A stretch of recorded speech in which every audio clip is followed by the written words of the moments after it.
राजेश सोनी।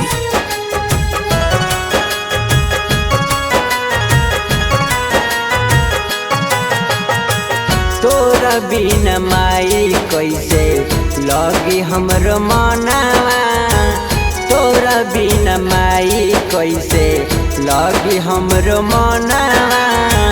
सुनसान होई जाई सजल पन डालावा, सुनसान होई जाई सजल पन डालावा। तोरा बिन माई कैसे लगी हमरो मनावा, तोरा बिन माई कैसे लगी हमरो मनावा।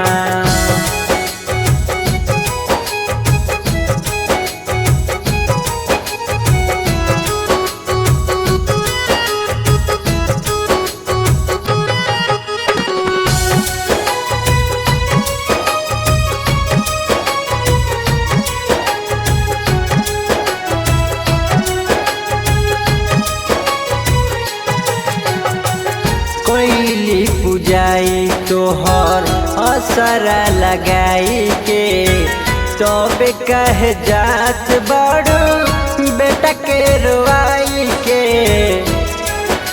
हे माई कोइली पुजाई तोहर असरा लगाई के, तबे कहे जात बड़ू बेटा के रुआई के।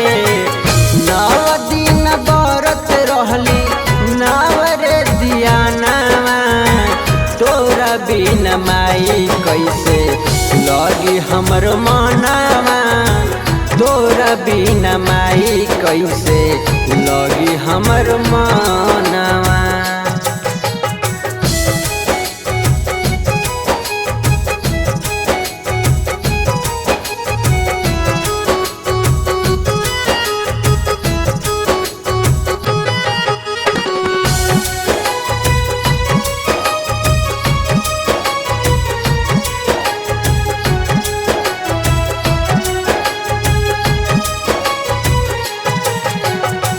खोइछा बनाए लागल तोहरा अचार से, कैसे बिसारब माई अपना नजर से।